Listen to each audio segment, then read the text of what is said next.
कैसे हो? मैं सुरेश्वर भास्कर हिंदी प्राथमिक विद्यालय अम्बीवली, कक्षा तीसरी। विषय हमारा बच्चों गणित और विषयांश गुणा करना, उसमें गुणक। जैसे मैंने आपको पहले नीचे दिए गए प्रश्नों को हल करने के लिए किया था और बाद में आपको बताया कि जानकारी दी रहेगी, उस जानकारी के आधार पर हमें प्रश्न बनाने हैं और प्रश्न बना के उसे हल करना है। ठीक है, तो यहाँ पे गुणा संबंधी हमें क्या करना है? प्रश्न तैयार करना है। गुणा संबंधी हमें क्या करना है? प्रश्न तैयार करना है और उसे करना भी क्या है? हल भी करना है, अर्थात प्रश्न बना के हमें हल करना है। तो देखिए हमें जानकारी क्या दी गई है? केवल एक कतार में 15 वृक्ष यानी पेड़, तो 9 कतारे में कितने पेड़ होंगे? बस इतना ही दिया है। एक कतार में 15 वृक्ष तो 9 कतारें, बस। तो इसे हम क्या करेंगे? प्रश्न बनाएंगे। तो प्रश्न बनाने के लिए यहाँ कैसे हम प्रश्न बना रहे हैं? देखो आप, लिख दिया मैंने प्रश्न। ठीक है, तो लिखेंगे एक कतार में 15 वृक्ष। लिखो एक कतार में, नहीं तो आप इसको शब्द में भी लिख सकते हो, ऐसा कुछ नहीं कि अंक में ही लिखना है। अब जैसे मैंने शब्द में लिख दिया, एक कतार में 15 वृक्ष। तो बताओ आगे क्या बताओगे? एक कतार में 15 वृक्ष, तो आगे क्या? तो ऐसी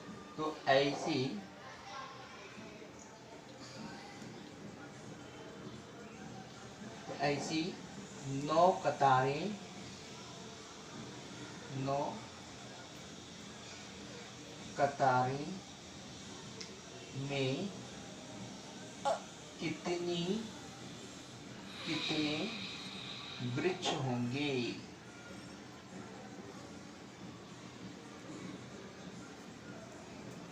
प्रश्न तैयार। एक कतार 15 वृक्ष, 9 कतारें, तो एक कतार में 15 वृक्ष, तो ऐसी 9 कतारें में या ऐसी 9 कतारों में कितने वृक्ष होंगे? हो गया। अब ये तो आपका प्रश्न तैयार हो गया। अब हमें इसे क्या करना है? हल करना है। लिखो, लिखा है गुणा संबंधी हमें क्या करना है? प्रश्न तैयार करने हैं और उसे करना क्या? हल करना है। प्रश्न तो तैयार हो गया, अब इसे हल करना है। तो सबसे पहले मैंने कहा था कि सबसे बड़ी संख्या जो है ऊपर लिख दो। तो एक कतार कितने वृक्ष हैं? 15। तो सब दिख रहा है, तो यहाँ पे लिखो 15।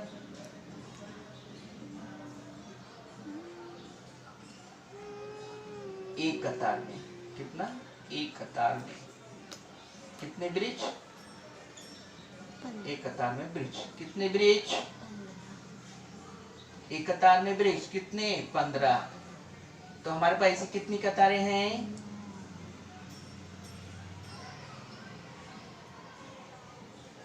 कतारें कितनी कतारें हैं बच्चों? 9 कतारें। ठीक है, अब इसे हमें क्या करना है? 9 कतारें में वृक्ष की संख्या, 9 कतारों में कुल वृक्ष।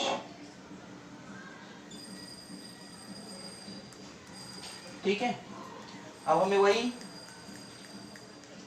अब उत्तर निकालना है।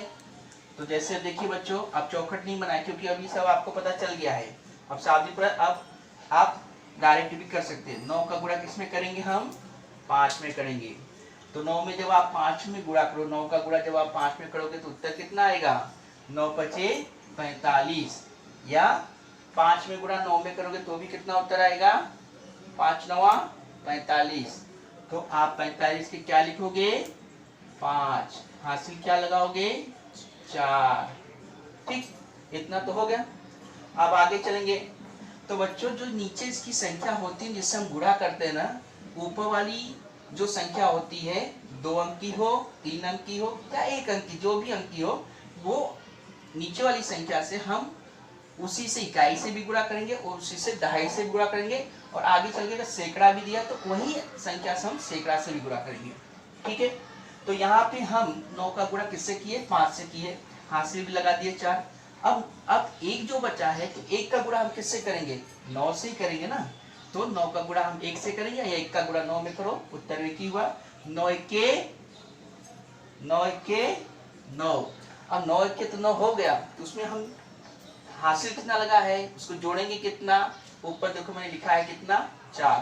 कितना लिखा है, 4। तो 9 में 4 जोड़ दीजिए, 10, 11, 12, 13, 9 4 13, यहाँ पे 13 हो गए। तो 135 उत्तर आ गया। कुल वृक्ष कितने हुए, 135। 9 कतारों में कुल वृक्ष 135 उत्तर हो गया आपका, बराबर है। ऐसे ही अब नीचे आ जाओ, आगे नीचे। अब इसमें क्या प्रश्न दिया है, पहले जानकारी क्या दी है, 16 खिलौने और प्रत्येक का मूल्य 10 रुपए। तो हम इसे क्या करेंगे, पहले प्रश्न बनाएंगे। प्रश्न बनाएंगे तो उसमें देखिए प्रश्न हम कैसे बना रहे हैं। तो 16 खिलौने, प्रत्येक का मूल्य, तो प्रत्येक का मूल्य मतलब एक, तो एक खिलौने का मूल्य 10 रुपए। एक खिलौने का मूल्य 10 रुपए। तो इस दर से 16 खिलौने का मूल्य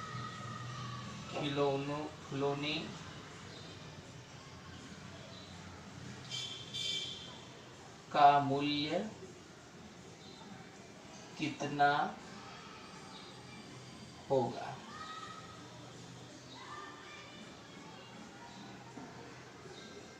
ठीक है, 16 खिलौने, प्रत्येक का मूल्य 10 रुपए। तो एक खिलौने का मूल्य 10 रुपए है, तो इस दर से 16 खिलौने का मूल्य कितना होगा। ठीक है, ये आपका क्या बन गया, प्रश्न तैयार हो गया। अब हमें क्या निकालना है, हल करना है, उत्तर निकालना है। तो यहाँ देखेंगे सबसे, इसमें देखिए बच्चों बड़ी संख्या क्या है आपकी, 16। ठीक है, 16 खिलौने, खिलौने कितने हैं, 16, उसकी कीमत कितनी है, 10। तो 16 खिलौने हम ऊपर लिख दिए 16, और मूल्य कितना है, 10, यहाँ गुणा करना है 10। एक खिलौने का मूल्य कितना है, 10 रुपए, और खिलौने हमारे पास कितने हैं, 16 खिलौने, बराबर है। एक खिलौने कितने हैं, एक खिलौने मूल्य 10 और हमारे पास 16 खिलौने हैं। तो यहाँ लिखेंगे आप खिलौने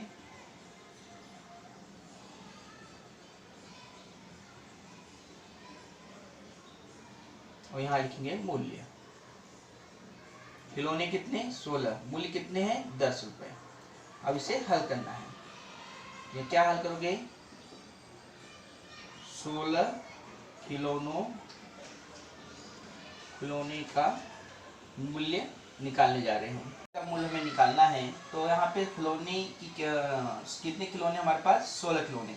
मूल्य कितना है एक खिलौने का, 10। यहाँ तो मूल्य यहाँ लिख दोगे एक खिलौने का, एक खिलौने का मूल्य कितना है,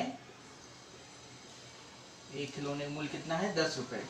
और कुल खिलौने हमारे पास कितने होने चाहिए, कुल खिलौने 16, बराबर है।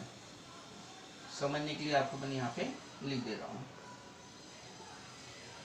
अब देखिए, अब आपको 10 का पहाड़ा तो आता ही है, बड़ा सिंपल है, बराबर है। तो 10 का पहाड़ा हम किसमें पढ़ेंगे, 6 में। 10 छक्का 60, 10 छक्के 60, तो 60 का कितना होगा, 0, हासिल कितना लगेगा, 6, सिंपल। अब 10 का पहाड़ा हम किसमें पढ़ेंगे, 1 में। तो 10 एक्के 10 और 6 जोड़ देंगे, कितना होगा, 10 में 6 जोड़ दिया, बोलो बोलो बोलो बोलो, 16। अब बच्चों इसमें एक आप बहुत परेशान हो जाओगे, क्योंकि सब आपने एक एक अंक से गुणा किया। जैसे 9 कतारे, अभी मैंने जितने भी मैंने सारे बताए, सब एक एक अंक से आपने गुणा किया। ऊपर 2 संख्या रहती थी, नीचे 1 संख्या रहती थी, आप गुणा कर रहे। लेकिन इसमें कैसा, 16 खिलौने, एक खिलौने का मूल्य 10 रुपए है। तो इस वजह से कभी ये भी हो जाता है कि भाई 16 खिलौने हैं, नीचे 10 भी है, अब मैं उसको कैसे गुणा करूं। तो आप 10 का पहाड़ा आता है, तो 10 का पहाड़ा 6 बार पढ़ो, 60 हो गया, हासिल 6 लगा दिया आपने। 10 का पहाड़ा एक बार पढ़ो, 10 हुआ, और 6 को जोड़ लो। 10 में आप 10 एक्के 10, बराबर 10 एक्के 10, 10 में 6 जोड़ दिया, 16 हो गया, आपने 16 लिख दिया, हो गया इसका। तो 16 खिलौने का मूल्य 160 रुपए। 16 खिलौने का मूल्य 160 रुपए हो गया। ठीक है, तो इसलिए कोई इसमें परेशानी होना चाहिए। या एक 16 खिलौने, एक का मूल्य 10 रुपए, तो 16 खिलौने मूल्य 160 रुपए। अब यहाँ पे आ जाइए, एक डिब्बे में कितने लड्डू? 20। तो हमारे पास डिब्बे कितने? 8। ये क्या दी गई है? जानकारी। एक डिब्बे में 20 लड्डू तो 8 डिब्बे। अब इसको हम क्या करेंगे? प्रश्न तैयार करेंगे। प्रश्न तैयार करने के, हाँ प्रश्न लिख लो। ठीक है, लिखे? ओके, अब लिखो, एक डिब्बे में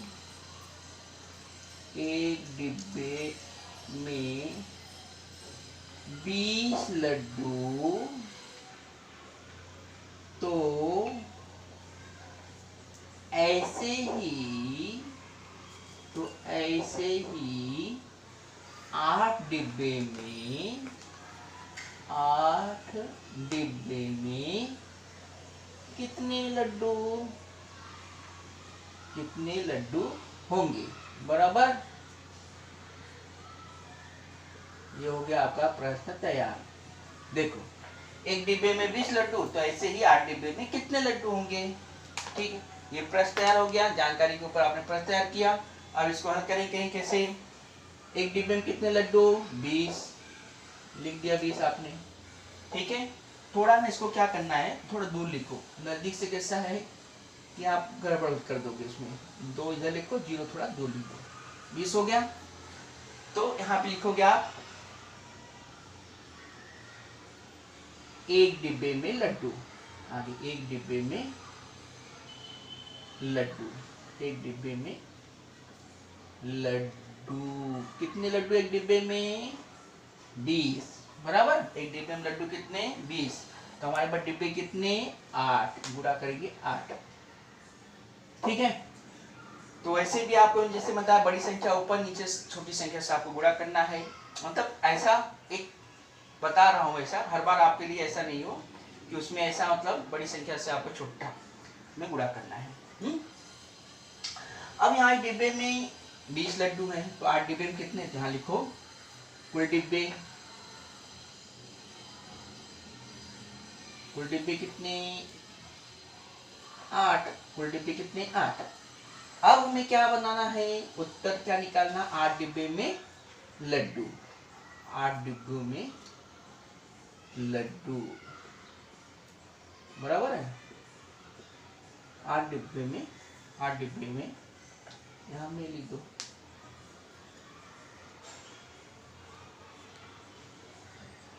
8 डिब्बों में लड्डू। ठीक है, अब 8 का गुणा किससे करोगे? 0 से करोगे। कितना आएगा?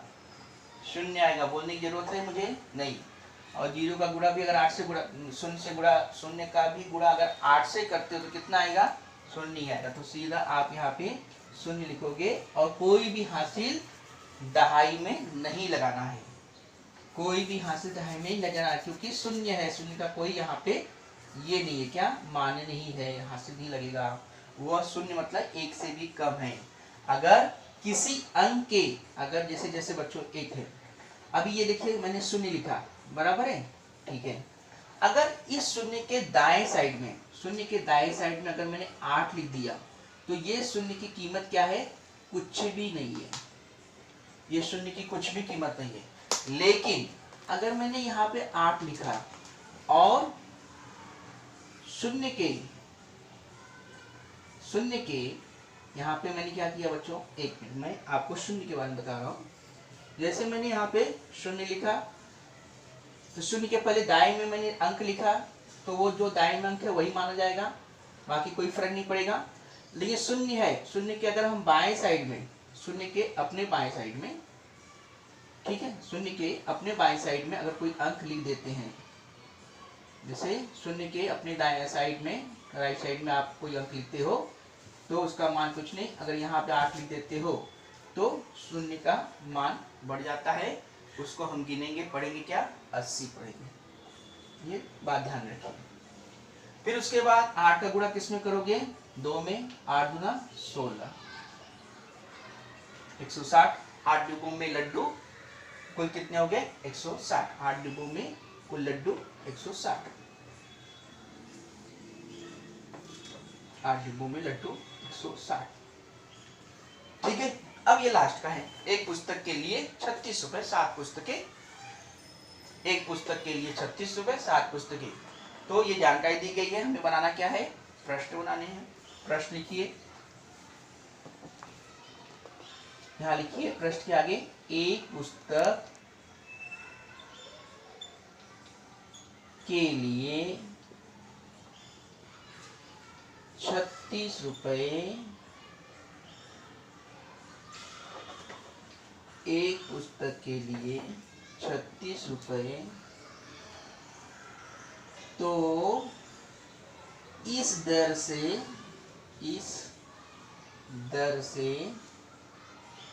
7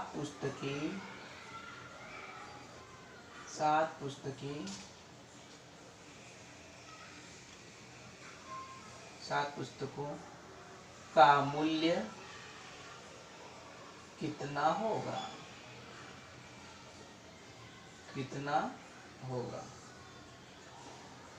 आपकी जानकारी इसके द्वारा आपने क्या बनाया, प्रश्न बना दिया। अब इसका हम क्या करेंगे, हल करेंगे। तो इसमें 36 पुस्तक की एक पुस्तक की कीमत कितनी है 36, यहाँ लिख दिया 36। एक पुस्तक का मूल्य, पुस्तक का मूल्य कितना है 36। अब कितनी पुस्तकें हमारे पास हमें मतलब मूल्य निकालना है 7, गुणे कर दीजिए 7 पुस्तकों का मूल्य।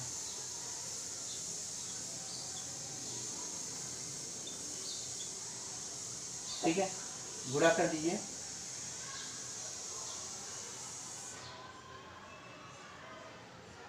मूल्य हमारे पास 7 पुस्तकें हैं। ठीक है, एक पुस्तक का मूल्य कितना है 36, हमारे पास कितनी पुस्तकें हैं 7। ठीक है, एक पुस्तक के लिए 36 रुपए, एक पुस्तक का मूल्य 36 रुपए, हमारे पास पुस्तकें कितनी हैं 7 पुस्तकें हैं। ठीक, अब इसे हल करना है। तो हल करने के लिए वही 7 का जो है गुणा किससे करेंगे 6 से। 7 6 42, 42 का क्या लिखोगे 2, हाथ से लगाओगे 4। फिर 7 का पढ़ा किससे पढ़ोगे 3 बार, 7 का पढ़ा 3 बार पढ़ोगे, 7 3 21 और जोड़ो कितना 4, 21 और 4 25। तो उत्तर आ गया कि एक पुस्तक मूल्य 36 रुपए, तो 7 पुस्तकें का मूल्य कितना हुआ 252 रुपए। उत्तर में लिख सकते हो आप कि 7 पुस्तकों का मूल्य